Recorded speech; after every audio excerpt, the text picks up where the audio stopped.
Good morning. જય શ્રી કૃષ્ણ વાલા વિદ્યાર્થી મિત્રો. આપણે લાસ્ટ લેક્ચરની અંદર બેંકના ટ્રાન્ઝેક્શનો જોઈ ગયા હતા.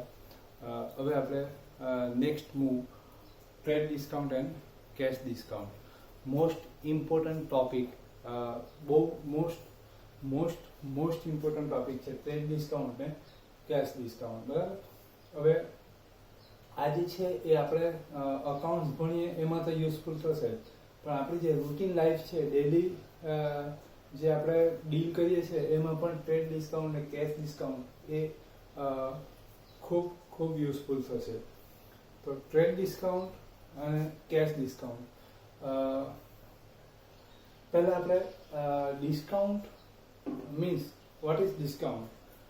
ડિસ્કાઉન્ટ એટલે જે આપણે બાય કરીએ કે સેલ કરીએ તો રિસીવેબલ અમાઉન્ટ કે પેએબલ અમાઉન્ટ હોય એની અંદરથી આપણે એના કરતાં જ્યારે આપણે ઓછી અમાઉન્ટ રિસીવ કરીએ કે પેડ કરીએ તો જે લેસ અમાઉન્ટ આપણે રિસીવ કે પે કરીએ ઇટ ઇઝ ડિસ્કાઉન્ટ.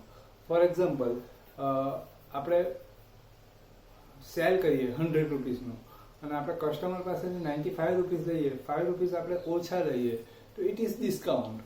બરાબર. It is allowed discount and for customer point of view receive discount. બરાબર. આપણે 5 રૂપિયા ડિસ્કાઉન્ટ આપ્યું અને કસ્ટમરે 5 રૂપિયા ડિસ્કાઉન્ટ લીધું. બરાબર છે.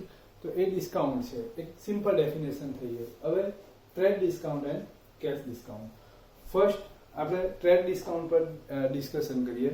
એકદમ આપણી જે રૂટીન લેંગ્વેજ છે ને એની ઉપર જ વાત કરીએ આપણે. કોઈ બી વસ્તુ હોય, બરાબર, કોઈ બી વસ્તુ હોય તો એ એમઆરપી હોય એ વસ્તુ જ મોટે ભાગની કોઈ પણ પ્રોડક્ટ હોય માર્કેટની અંદર આપણને જે એની ઉપર એમઆરપી લખેલી હોય એની જે પેકિંગ હોય એની ઉપર જે મેક્સિમમ રિટેલર પ્રાઇસ એ જે લખેલી હોય એ જ કિંમતે કસ્ટમરને વસ્તુ મળતી હોય. માર્કેટની અંદરથી મોસ્ટ ઓફ કોઈ પણ વસ્તુ આપણે લેવા જઈએ, પેન્સિલ લઈએ, બોલપેન લઈએ, નોટ લઈએ, બરાબર છે, કોઈ પણ વસ્તુ લેવું, મોબાઈલ લેવું કે કોઈ પણ વસ્તુ લેવું, જે એમઆરપી હોય એ કિંમતે જ આપણને વસ્તુ મળતી હોય. પાર્લેજી લેવું, કોઈ પણ વસ્તુ લેવું ગમે તો એમઆરપી એ વસ્તુ આપણને મળતી હોય તો આપણને ઘણી વખત એવો વિચાર આવે કે જે એ પર એમઆરપી જ લખેલી હોય એ જ કિંમતે આપણને સામેવાળો આપતો હોય, એટલે જે ધંધો કરવા વાળો હોય, વેપારી હોય, એ આપણને એ જ કિંમત આપતો હોય, દુકાનદાર હોય, શોપકીપર હોય, આપણને એ જ કિંમતે વસ્તુ આપતો હોય તો એમાં એ શું કમાતો હશે એવો વિચાર આપણને આવતો હોય. બરાબર. કમાતો તો છે જ, તો જ એ ધંધો કરે છે, પણ એ શું કમાતો હશે એવો આપણને વિચાર આવે. બરાબર. તો એ જે ક્વેશ્ચન જે છે તો એનું સોલ્યુશન ટ્રેડ ડિસ્કાઉન્ટ છે. બરાબર. તો આપણે જાણીએ છીએ કે મેન્યુફેક્ચરર હોય એ કોને આપશે? હોલસેલરને આપશે. બરાબર. હોલસેલર એ વસ્તુ કોને આપશે? રિટેલરને આપશે. અને રિટેલર એ વસ્તુ કોને આપશે? કસ્ટમરને આપશે. એટલે પ્રોડક્ટની ચેઇન આ રીતની હોય. બરાબર. મેન્યુફેક્ચરર હોલસેલરને આપશે, હોલસેલર રિટેલરને આપશે અને રિટેલર કસ્ટમરને આપશે. બરાબર છે. જે ફાઇનલ વસ્તુનો યુઝ કરે છે એ. હવે માની લઈએ કે આ જે કસ્ટમરને જે વસ્તુ આપશે એ કઈ કિંમત આપશે? એમઆરપી આપશે, એટલે મેક્સિમમ રિટેલર પ્રાઇસ. માની લઈએ કે એક્ઝામ્પલ છે કે પાર્લેજી છે. બરાબર.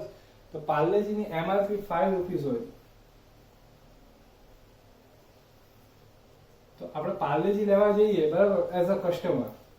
બરાબર. આપણે ધંધો નથી કરવો, આપણે પાર્લેજી આપણા યુઝ માટે લઈએ છીએ. તો આપણે જ્યારે લેશું ત્યારે રિટેલર જે ખરો એ આપણને 5 રૂપિયા પાર્લેજી આપશે. પાર્લેજી પર આપણે એમઆરપી જોશું, પ્રિન્ટ જોશું તો એ 5 રૂપિયા જ મળશે આપણને. 5 રૂપિયા જ એ આપણને આપશે. બરાબર.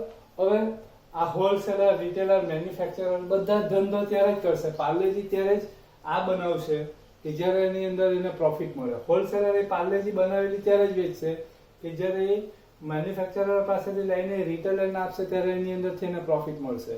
અને રિટેલર એ ત્યારે જ વેચશે કે જ્યારે એ હોલસેલર પાસેથી લઈને કસ્ટમરને વેચશે ત્યારે એ પ્રોફિટ અર્ન કરશે અને પ્રોફિટ મળશે તો જ એ વેચશે.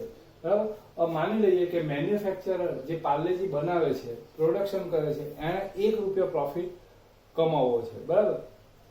તો ₹1 પ્રોફિટ કમાવવો હોય તો એની માની લઈએ કે મેન્યુફેક્ચરિંગ કોસ્ટ એની ₹3 છે. એની મેન્યુફેક્ચરિંગ કોસ્ટ ₹3 છે. બરાબર. એની કોસ્ટ ₹3 છે. હવે એને ₹1 પ્રોફિટ કમાવવો હોય તો એક પ્રોફિટ એડ કરે તો એને કેટલામાં સેલ કરવી પડે? ₹4 કોને આપવું પડે? હોલસેલરને આપવું પડે. બરાબર. હવે હોલસેલરે 50 પૈસા પ્રોફિટ કમાવવો હોય, 50 પૈસા પ્રોફિટ એને અર્ન કરવો હોય તો એની અંદર 50 પૈસા પ્રોફિટ એડ કરશે એટલે એ 4.5 રૂપીસની અંદર એ કોને આપશે? રિટેલરને આપશે.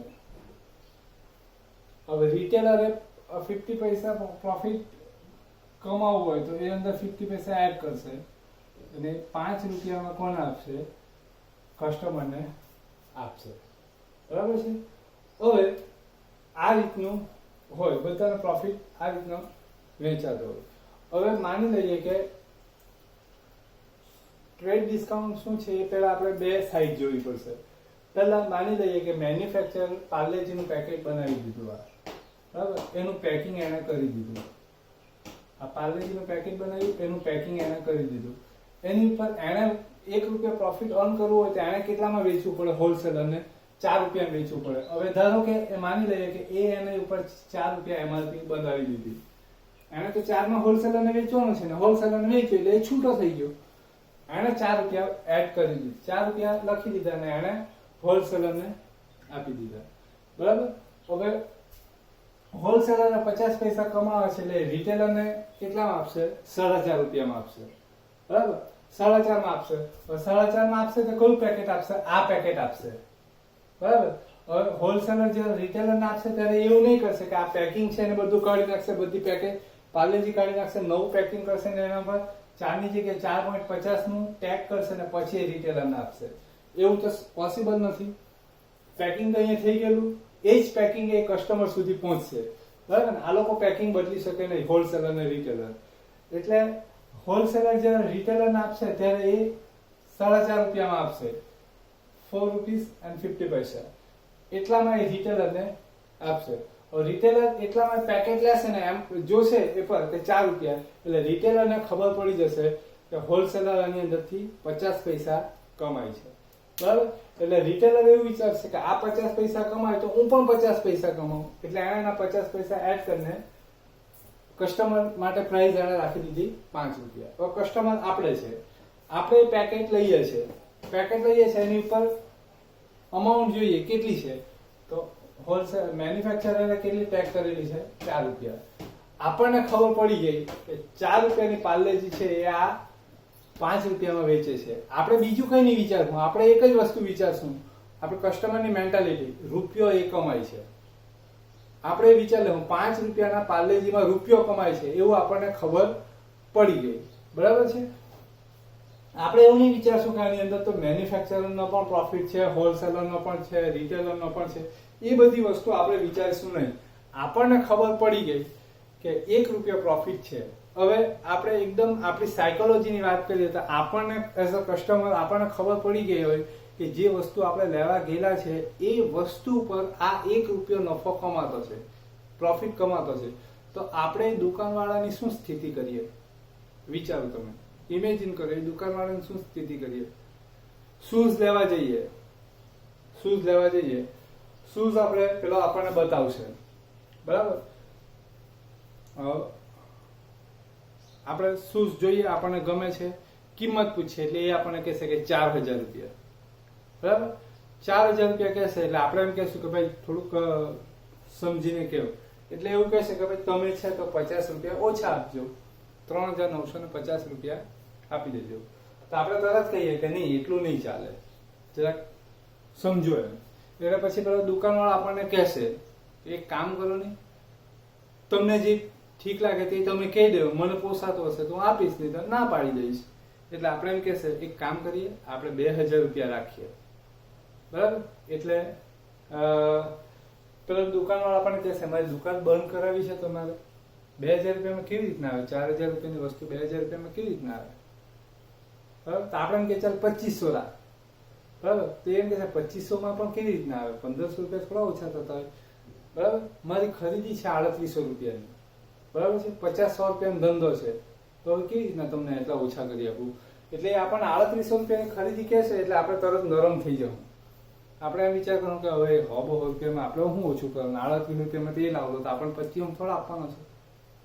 એટલે આપણે બીજા 50 રૂપિયા ઓછા થાય તો કરાવીને 3900 રૂપિયામાં આપણે લઈ લેશું, બરાબર. એકચ્યુઅલી એની ખરીદી હોય 2000 રૂપિયાની જ હોય, બરાબર. આટલો એનો પ્રોફિટ હોય, પણ એ આપણને ખબર નહીં પડે કારણ કે એને 3800 રૂપિયા આપણને કીધા. હવે ધારો કે કદાચ ફાઇલ બનાવલી હોય તેમાં એને કોમ્પ્યુટર પર પ્રિન્ટ કરીને એની ખરીદી તો 3800 બતાવી દીધી હોય. એ કદાચ આપણે ફાઇલ બતાવ્યો કે જો 3800 ની મારી ખરીદી છે, બરાબર. આપણે માની લઈએ, આપણને થોડી ખબર છે કે જેન્યુઇન છે કે નથી, એમ આપણે માની લઈએ ને આપણે 3900 લઈ આવીએ, બરાબર. આપણે વિચાર કરીએ કે બહુ કમાતો તો તેમાંથી આપણે 100 ઓછા કરાવ્યા, બરાબર. આપણે એ રીતના ખુશ થઈને આવી જઈએ. પણ એ જ વસ્તુ જરાક આના હિસાબે આપણે વિચારીએ. આપણે શૂઝ જે છે એનું બોક્સ જોઈએ ને બોક્સ પર જો છાપેલી કિંમત આપણને 2000 રૂપિયા દેખાઈ જાય, બરાબર. 2000 રૂપિયા દેખાઈ જાય તો આપણે દુકાનવાળાની શું પરિસ્થિતિ કરીએ? વિચાર કરો તમે, શું પરિસ્થિતિ કરીએ? એ જે શૂઝ છે એનો જે મેન્યુફેક્ચરર છે, બરાબર, એની કિંમત 2000 રૂપિયા જ હોય. એને 500 રૂપિયા કમાવો હોય, 1500 એની પ્રોડક્શન કોસ્ટ હોય, 500 એને પ્રોફિટ કમાવો હોય તો એ 2000 રૂપિયા એની કોસ્ટ રાખશે, બરાબર. એટલે એને 2000 માં વેચવું જોઈએ એમ. તો એ બોક્સની ઉપર 2000 છાપી દે, પછી હોલસેલરને આપી દે. હોલસેલર 500 કમાવો હોય તો એ 2500 રાખી દે, પેલા 1500 કમાવો હોય તો એ 4000 રૂપિયા રાખી દે, બરાબર છે. એ રીતના હવે એ જો અહીંયા આ રીતના રાખી દેશે, બરાબર છે, તો પરિસ્થિતિ શું થશે? વધારે વધારે પ્રોબ્લેમ રિટેલરને થશે, કારણ કે કસ્ટમરના ડાયરેક્ટ કોન્ટેક્ટમાં રિટેલર આવશે. તો એ બાર્ગેનિંગ કરાવતા કરાવતા આખો દિવસ ધંધો કરવાની જગ્યાએ બધા જ કસ્ટમર એની સાથે બાર્ગેનિંગ કરશે. પાર્લેજીમાં પણ 5 રૂપિયાની વસ્તુમાં પણ બાર્ગેનિંગ ને 5000 રૂપિયાની વસ્તુમાં પણ બાર્ગેનિંગ, બરાબર છે. તો રિટેલર ધંધો કરવાનું બંધ કરી દેશે, તો હોલસેલરનો ધંધો બંધ થઈ જશે. હોલસેલર બંધ કરી દેશે તો મેન્યુફેક્ચરર પણ બંધ કરી દેશે. એટલે આ શું કરશે કે એને 500 કમાવે છે, બરાબર છે. 500 કમાવા માટે એને 2000 રૂપિયામાં જ વસ્તુ વેચવી જોઈએ, પણ એ ટેગ કેટલા કરશે? 4000 કરશે, બરાબર. ટેગ કેટલા કરશે? 4000 કરશે. ને પછી એમ લખશે, બિલ બનાવશે ત્યારે 4000 ટેગ કરશે, પછી અંદરથી ટ્રેડ ડિસ્કાઉન્ટ 2000 રૂપિયા રાખશે ને પછી આને 2000 રૂપિયામાં આપશે, બરાબર છે. એટલે આ જ એક્ઝામ્પલની અંદર એને પાર્લેજીનું જે પેકેટ છે, બરાબર છે, તો એને 1 રૂપિયો પ્રોફિટ કમાવો હોય તો એને હોલસેલરને કેટલામાં આપવું પડે? 4 માં જ આપવું પડે, બરાબર છે. એટલે હોલસેલરને 4 માં જ આપશે, બરાબર છે. એટલે એને 4 માં હોલસેલરને વેચવાનું છે, પણ અહીંયા એમઆરપી કેટલી રાખશે? 5 રાખશે. એને વેચવાનું તો છે 4 માં જ, એમઆરપી કેટલી રાખશે? 5 રાખશે. અને જ્યારે બિલ બનાવશે ત્યારે એની કિંમત કેટલી રાખશે? આ રીતના લખશે, 5 રૂપિયા માઇનસ ડિસ્કાઉન્ટ 1, એટલે 4 રૂપિયામાં એ કોને આપશે? હોલસેલરને આપશે. 4 રૂપિયામાં કોને આપશે? એ હોલસેલરને આપશે, બરાબર. અહીં એમઆરપી 4 લખેલી હોય તો પણ એ હોલસેલરને 4 માં જ આપવાનો છે, અને આ રીતે પણ એ 4 માં જ આપશે, બરાબર. બરાબર. અહીં એમઆરપી 5 લખશે ને ત્યારે અહીંયા ડિસ્કાઉન્ટ બતાવવું પડશે. આને શું કહેવાશે? Trade discount. આ પણ વેપારી છે ને આ પણ વેપારી છે, એટલે વેપારીને આપેલું ડિસ્કાઉન્ટ એ ટ્રેડ ડિસ્કાઉન્ટ છે, ઓકે. એકચ્યુઅલી હવે આખા એક્ઝામ્પલની અંદર જોઈએ તો આ જેન્યુઇન ડિસ્કાઉન્ટ છે? જેન્યુઇન ડિસ્કાઉન્ટ છે? નથી. હોલસેલરને એને એમઆરપી 4 લખેલી હતી ને તો પણ એને વસ્તુ 4 માં જ મળતી, 5 લખી છે ને તો પણ એને વસ્તુ 4 માં જ મળે છે. It is fake discount. Fake છે આ ડિસ્કાઉન્ટ, ટ્રેડ ડિસ્કાઉન્ટ. રિયલમાં આવું કોઈ ડિસ્કાઉન્ટ છે જ નથી. એને તો શું કર્યું? વસ્તુ 4 રૂપિયાની છે એની અંદર 1 એડ કર્યો, પછી 1 પાછો એને 1 રૂપિયો એને પાછો લેસ કરી આપ્યો, બરાબર છે. આ ફેક ડિસ્કાઉન્ટ છે છતાં પણ આવું રાખવું પડે. આ ફેક ડિસ્કાઉન્ટ છે એ હિસાબે એને જો બાયપાસ કરીએ તો પરિસ્થિતિ શું થાય, મેં તમને કીધી એવી થાય કે કસ્ટમરને ખબર પડી જાય કે રિટેલરનો પ્રોફિટ કેટલો છે, રિટેલર કે હોલસેલરનો પ્રોફિટ કેટલો છે, એ બધાને ખબર પડી જાય. અને એ ખબર પડી જાય તો બાર્ગેનિંગની વાત આવે. બાર્ગેનિંગની વાત આવે તો હેલ્ધી જે ટ્રેડિંગ થવું જોઈએ એ ટ્રેડિંગ થાય નહીં. બરાબર છે. એટલે આપણે તો કસ્ટમરની રીતે વિચાર કર્યા કરીએ કે આ ખોટું કહેવાય, આમ ફેક ડિસ્કાઉન્ટ છે એવું નહીં, પણ આપણે ધંધો કરતા હોય તો આપણને ખબર પડે કે આ હોવું જોઈએ, એમ ટ્રેડ ડિસ્કાઉન્ટ હોવું જોઈએ. તો જ એક પોસિબલ છે કે એક સિમિલર પ્રાઇસ બધી એક જ વસ્તુ આપણને બધી જ જગ્યાએથી મળી. બરાબર. તો આ ટ્રેડ ડિસ્કાઉન્ટ છે. આ બીજું આ એકદમ ડિટેલમાં થયું. હવે બીજું એકદમ સિમ્પલ, તમને ગમે એ લેંગ્વેજમાં તમને સમજાવું.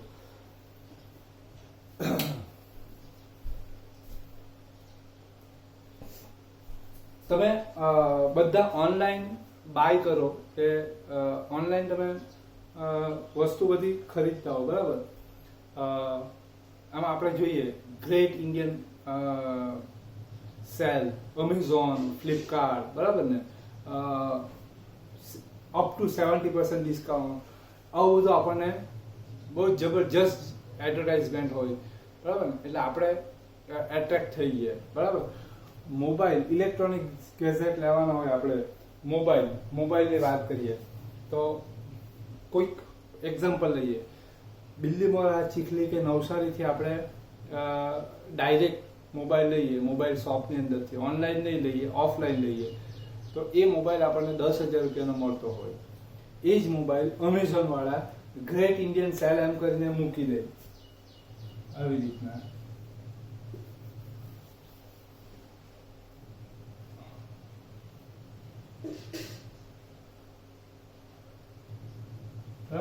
હવે એ મોબાઈલની એમઆરપી લોકો આવી રીતના લખે, મેક્સિમમ રિટેલર પ્રાઇસ 12,000 રૂપિયા, ડિસ્કાઉન્ટ 2,000 રૂપિયા, એટલે આપણને આવું લખેલું હોય 10,000 રૂપિયા, અહીંયા લખેલું હોય સેવ 2,000, આવી રીતનું લખેલું હોય. બરાબર. એટલે આપણને એવું લાગે કે 2,000 ડિસ્કાઉન્ટ છે, એકચ્યુઅલી માર્કેટમાં 10,000 નો મળતો હોય. બરાબર. એણે શું કર્યું, 10,000 ની અંદર 2,000 રૂપિયા એડ કરી દીધા અને પછી 2,000 ડિસ્કાઉન્ટ આપ્યું એટલે 10,000 રૂપિયા. માર્કેટમાંથી લઈએ તો 10,000 નું જ મળે, અહીંથી લઈએ તો ભાઈ 10,000 નું જ મળે. આ શું થયું, ટ્રેડ ડિસ્કાઉન્ટ થયું. બરાબર. આ શું થયું, ટ્રેડ ડિસ્કાઉન્ટ થયું. હવે આ ટ્રેડ ડિસ્કાઉન્ટ થયું એટલે આ ડિસ્કાઉન્ટ થી કોઈ આપણને પ્રોફિટ બી નથી થતો, તેમ કોઈ લોસ બી નથી થતો. બરાબર. આપણે મોબાઈલ બાય કરીએ તો એનાથી આપણને કોઈ ફાયદો નથી થતો, તેમજ કંપનીને કોઈ લોસ નથી થતો, કારણ કે 10,000 માં જ વેચે છે. એને 12,000 કે એને 2,000 માં આપ્યું એટલે 2,000 એને લોસ નથી કરી, તેમ આપણે 2,000 પ્રોફિટ નથી કર્યો, એટલે આ પ્રોફિટ કે લોસ છે જ નથી. બરાબર. ડિસ્કાઉન્ટને આપણે રિયલ અકાઉન્ટ ગણીએ, ડિસ્કાઉન્ટને આપણે નોમિનલ અકાઉન્ટ ગણીએ. નોમિનલ અકાઉન્ટના rules expense, loss, debit, income, gain, credit. બરાબર. એટલે આ ડિસ્કાઉન્ટ એકચ્યુઅલી પ્રોફિટ કે લોસ હોય તો એ ડેબિટ કે ક્રેડિટ થાય, પણ એકચ્યુઅલી એ રિયલમાં જોઈએ તો આપણે પ્રોફિટ કે લોસ છે જ નથી. એટલે પહેલી વાત એ યાદ રાખવાની કે ટ્રેડ ડિસ્કાઉન્ટ જર્નલની અંદર ડેબિટ કે ક્રેડિટ થશે નહીં. બરાબર. ટ્રેડ ડિસ્કાઉન્ટ જર્નલની અંદર ડેબિટ કે ક્રેડિટ થશે નહીં. બરાબર. ફર્સ્ટ આ બાબત ધ્યાનમાં રાખવાની. એ શું થશે તો જે સેલિંગ પ્રાઇસ જે હોય, સેલિંગ પ્રાઇસ કે પરચેસ પ્રાઇસ હોય, એની અંદરથી આપણે એને માઇનસ કરવા પડશે. સેમ આ રીતે એને આપણે ધ્યાનમાં તો લેવું જ પડશે, એને એવોઇડ નહીં કરી શકીએ. પ્રોફિટ લોસ નથી એટલે એવોઇડ નહીં કરી શકીએ, પણ એને રિયલ બિલ અમાઉન્ટ લાવવા માટે આપણે એને ડિસ્કાઉન્ટ આપવું તો પડશે. બરાબર. એવું લખેલું કે goods of ₹5,000 at 10% trade discount. એટલે એકચ્યુઅલી આપણે સમજવાનું છે કે 5,000 એની એમઆરપી બતાવેલી છે, પણ રિયલ ગુડ્સની વેલ્યુ 4,500 જ છે, બીકોઝ 500 ટ્રેડ ડિસ્કાઉન્ટ. એટલે આપણે એને 500 ને માઇનસ કરી દેવાનું, પછી જે 4,500 છે એ હોલસેલરે મેન્યુફેક્ચરરને આપવા પડશે. અહીંયા એને એમઆરપી 5 બતાવી એટલે હોલસેલર કે મેન્યુફેક્ચરરને 5 નહીં આપી દેશે, એ તેને 4 જ આપશે. ને 4 આપવા માટે બિલ બનાવવા માટે એને 5 માંથી 1 બાદ કરવું પડે પછી 4 લેવા પડે.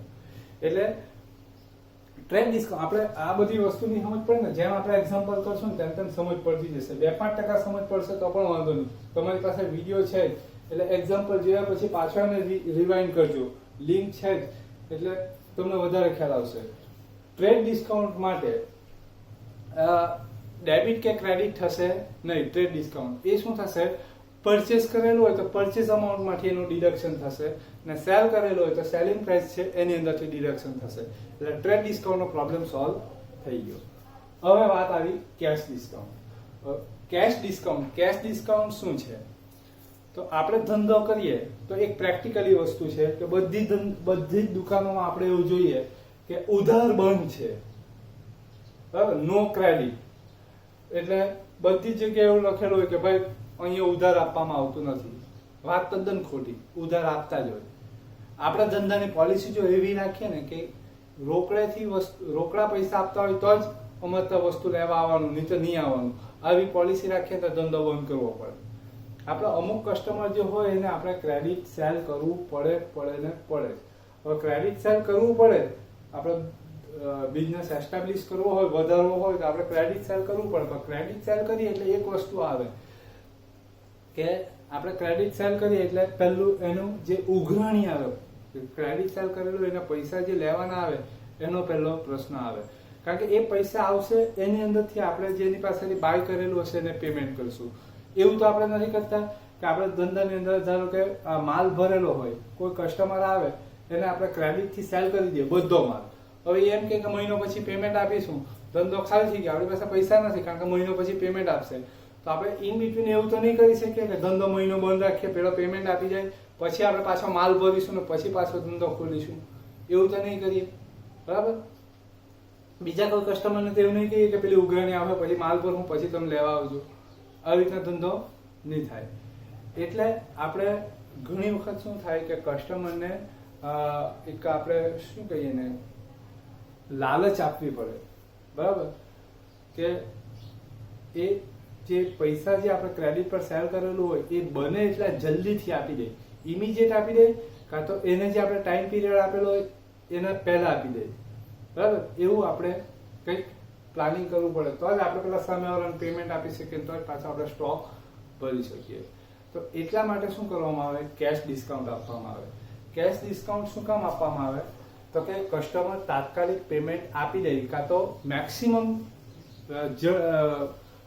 બિફોર ટાઈમ, આપણે બિફોર લિમિટ, આપણે જે લિમિટ આપેલી હોય પહેલા આપી દે, એ માટે આપણે એને કેશ ડિસ્કાઉન્ટ આપીએ. It is real discount.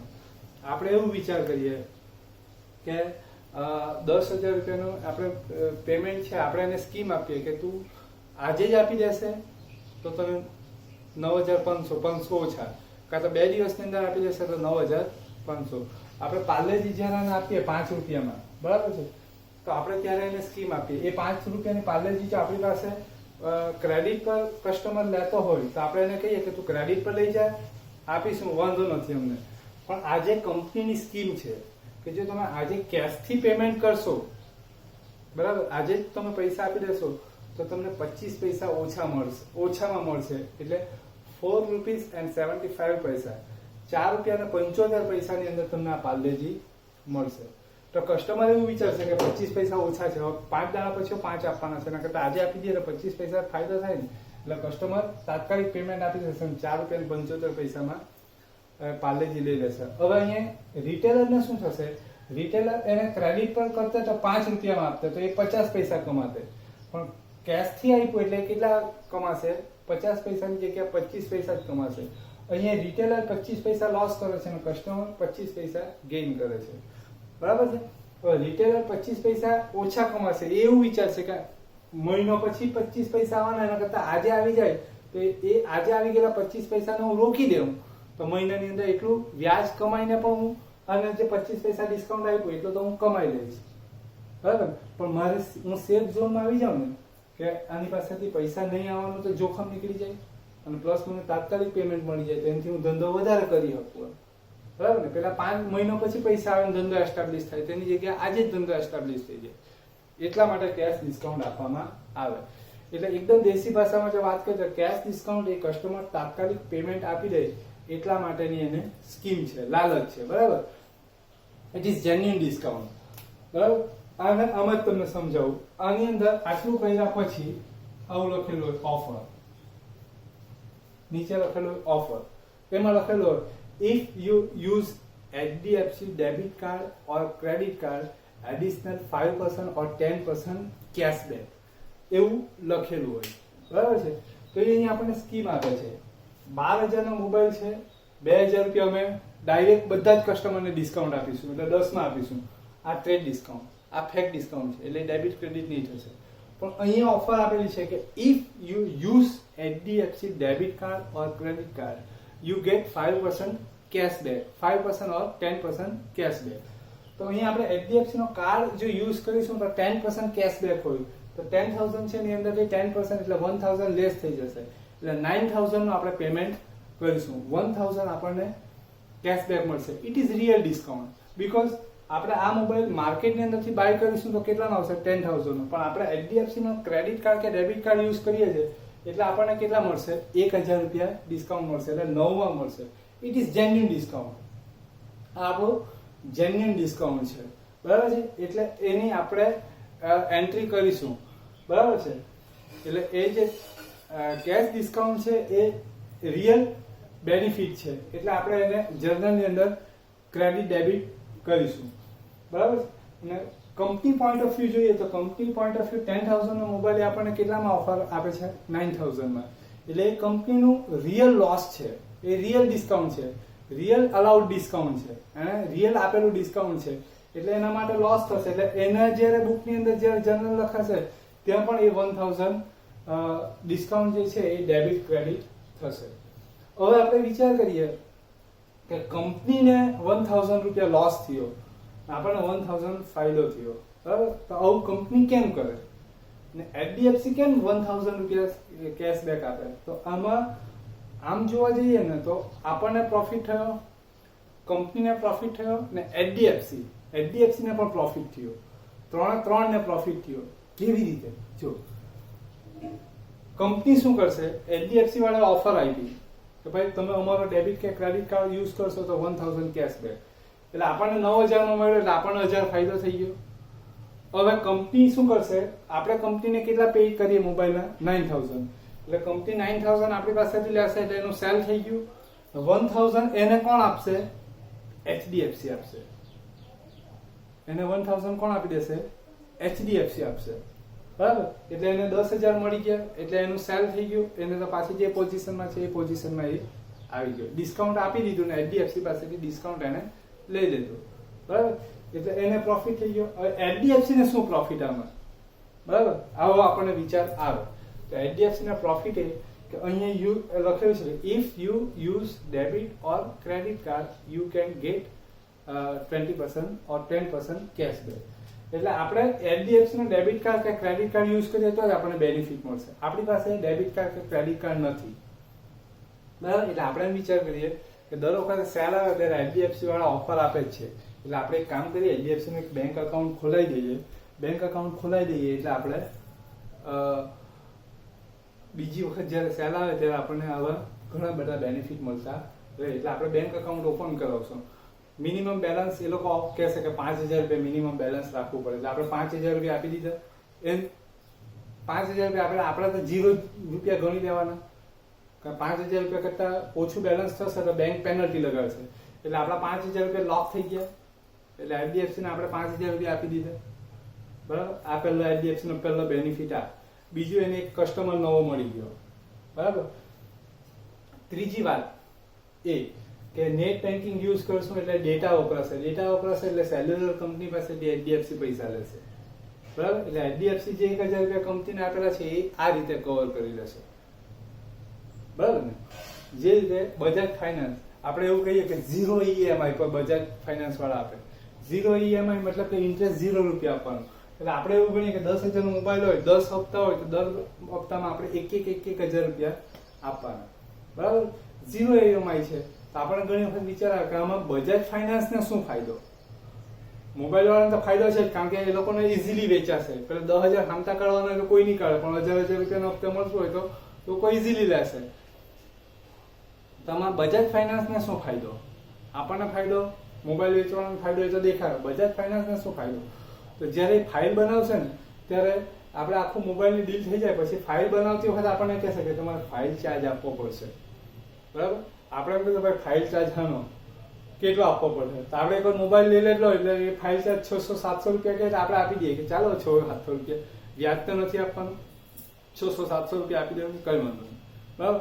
આપણે કદાચ કોઈ કસ્ટમર ના પાડશે તો એમ કહેશે કે 600-700 રૂપિયાની અંદર તમારે ઇન્સ્યોરન્સ આવી જશે, એટલે 10 હપ્તા તમારે ભરવાના. એ પહેલા જો તમને ધારો કે કોઈ એક્સિડન્ટ થાય અને તમારું જો ડેથ થાય તો તમારે બાકીના પૈસા ભરવાના નથી. 2 હપ્તા ભરીને જો તમને એક્સિડન્ટ થયો કે ડેથ થયું, તમારું કોઈ બી રીતે એક્સિડન્ટ કે નેચરલી કોઈ બી રીતે ડેથ થયું હોય તો તમારે બાકીના જે હપ્તા છે એ તમારે ભરવાના થશે નહીં. એટલે આપણે વિચાર કરીએ કે 600 રૂપિયા આપણા 2 કામ થાય, મોબાઈલો આપણને મળી જાય, દર મહિને પૈસા ભરે, ઇન્સ્યોરન્સો ચાલુ થઈ જાય.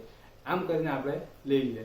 પણ એ જ બજાજ ફાઇનાન્સ વાળા આ વાત મોબાઈલની સાઈડ પર મૂકીને એ જ બજાજ ફાઇનાન્સ વાળો જો દાખલા તરીકે ઇન્સ્યોરન્સ વેચવા માટે આપણી પાસે આવે તો આપણે ખાલી ઇન્સ્યોરન્સ જ લેવાનો હોય તો લઈએ ખરા કે નહીં લઈએ? ઇન્સ્યોરન્સ વાળાને જોઈને હંટાઈ જઈએ આપણે, બરાબર? ઘણા અનુભવ્યો છે કે પેલા રિલેટિવ હોય એ ઇન્સ્યોરન્સ એજન્ટ હોય એ આવે એટલે આપણે આગા પાછા જ થઈ ગઈએ કે નહીં આ ઇન્સ્યોરન્સ ભરવી જશે ને દર મહિને પૈસા ભરવા પડે, એમ કરીને આપણે આમ તેમ કરી દઈએ. એટલે એ રીતના ડાયરેક્ટ જે ઇન્સ્યોરન્સ વેચવા જાય તો આવી પરિસ્થિતિ થાય. એની જગ્યાએ ઇન્સ્યોરન્સ આ રીતે વેચી જાય તો એ કેટલો મોટો બિઝનેસ કરી જાય, તમે વિચાર કરો. એમ એક કસ્ટમર મેળવવો હોય તો એને પ્રોબ્લેમ થાય, આમાં કેટલાઓ કસ્ટમર એને મળી જાય રોજે રોજ બધી જગ્યાએ. કપડામાં પણ બજાજ ફાઇનાન્સ, ફર્નિચર જોઈતું હોય ત્યાં પણ બજાજ ફાઇનાન્સ, કપડામાં પણ બજાજ ફાઇનાન્સ. તમે અમુક બિલથી વધારે કપડા બાય કરો તો તેના પર પણ તમને બજાજ ફાઇનાન્સ મળતું હોય, ફર્નિચર પર બજાજ ફાઇનાન્સ, ઇલેક્ટ્રોનિક, મોબાઈલ, બધી જ વસ્તુની અંદર. તો કેટલો મોટો બિઝનેસ કરી જાય તમે જો. બજાજ ફાઇનાન્સ છેલ્લા 4-5 વર્ષથી શરૂ થયું. એ પહેલા મોબાઈલનું માર્કેટ કેટલું હતું, હવે કેટલું થઈ ગયું. પહેલા તમારે 50,000 નો મોબાઈલ લેવો હોય વિધાઉટ બજાજ ફાઇનાન્સ તો તમે વિચાર કરો, પણ બજાજ ફાઇનાન્સની તમને ફેસિલિટી મળે તો તમે એ મોબાઈલ તરત જ લઈ લેશો કે ચાલ બધા હાથે થોડા આપવાના છે, થોડા જ આપવાના છે, કોઈ વાંધો નથી, તો એ તમે તરત જ લઈ લેશો, બરાબર? તો બજાજ ફાઇનાન્સની જે માર્કેટ કેપ હતી લગભગ 100-200 રૂપિયાની આજુબાજુ શેર હતો. અત્યારે એનો ભાવ તમે જુઓ તો 3700-3800 રૂપિયા. મંદીનામાં પણ તેનો બિઝનેસ કેટલો મોટો થઈ ગયો જો તો, બરાબર છે? એટલે આ બધું છે, આ બધી વસ્તુઓ શીખવાની છે, બરાબર છે? પછી તમે એટલું સમ પૂરતું જ મગજ ગઈ કરો ને તે નહીં ચાલે, બરાબર? આ બધી વસ્તુ સમજાવવા માટે 30-35 મિનિટ આપણે સ્પેન્ડ કરી. આ જ બધી વસ્તુ તમે ઇઝીલી 2 નોટ લખાઈ દે એટલે પણ વાત પતી જાય કે ટ્રેડ ડિસ્કાઉન્ટ હોય એ સેલિંગ પ્રાઇસ કે પરચેસ પ્રાઇસની અંદરથી આપણે ડિડક્શન કરી દેવાનું, બરાબર છે? ડેબિટ ક્રેડિટ એને નહીં કરવાનું. અને કેશ ડિસ્કાઉન્ટની અંદર જો આપણે આ કેશ ડિસ્કાઉન્ટ ક્યારે મળે? જો આપણે HDFC નો કાર્ડ યુઝ કરીશું તો જ, એટલે કે સમના અકોર્ડિંગ જોઈએ તો કેશ પેમેન્ટ કરીશું તો જ કેશ ડિસ્કાઉન્ટ મળશે. તો જો આપણે કેશ ટ્રાન્ઝેક્શન હશે એટલે કે કેશ અકાઉન્ટ ઇફેક્ટેડ હશે તો જ ડિસ્કાઉન્ટ, કેશ ડિસ્કાઉન્ટ ઓફર થશે, તો જ એ ડિસ્કાઉન્ટ આપણે મળશે કે આપણે આપવાનું રહેશે. આટલી 2 નોટ લખાઈ દે એટલે વાત પતી જાય. પણ આજનો વિડીયો આપણે 30-35 મિનિટનો છે. આપણે 35 મિનિટ શું કામ સ્પેન્ડ કરી છે કે જેથી કરીને તમે શ્રમ કર્યા પછી પણ જ્યારે તમે ખરેખર મોબાઈલ બાય કરવા જશો આજે કે 10 દિવસે ત્યારે એ જે ઓફર આપે છે ને તેમાં આપણે વિચારીએ કે નહીં આમાં જેન્યુઇન વાત કેટલી છે ને ફેક વાત કેટલી છે, એટલું બધું વિચારી શકીએ. ધંધો કરીએ ત્યારે પણ આપણને ખબર પડે. બીજું આ પ્રોડક્શનની ચેઇન કેવી રીતના ચાલતી હોય એ પણ આપણને ખબર પડે, બરાબર? ઓનલાઈન કેમ સસ્તું પડતું હોય અમુક બાબતોમાં, અમુક વસ્તુમાં કેમ તો કે મેન્યુફેક્ચર પરથી ડાયરેક્ટ કસ્ટમર પર જ આવે, હોલસેલર અને રિટેલર નીકળી જાય તો એ લોકોનો પ્રોફિટ જે છે એ ડાયરેક્ટ કસ્ટમરને મળે, બરાબર છે ને? એ પ્રોફિટ જે છે એમાંથી અમુક પર્સન્ટેજ એ લોકો શિપિંગની અંદરથી કાઢી નાખે, બરાબર? એટલે આ મેન્યુફેક્ચરર પાર્લેજી આપણને ડાયરેક્ટ 5ની જગ્યાએ આપણને 4.5 માં આપી શકે એમ, બરાબર? તો કારણ કે આ બેના પ્રોફિટ રૂપિયો નીકળી જાય ને તો એ રૂપિયો ડાયરેક્ટ રૂપિયામાંથી 50 પૈસા કસ્ટમરને આપશે ને 50 પૈસા જે શિપિંગ કરે એને આપશે, બરાબર? એટલે મેન્યુફેક્ચરનો ધંધો તો ત્યાં જ રહે. હોલસેલર અને રિટેલર એટલે એનો વિરોધ કરતા હોય.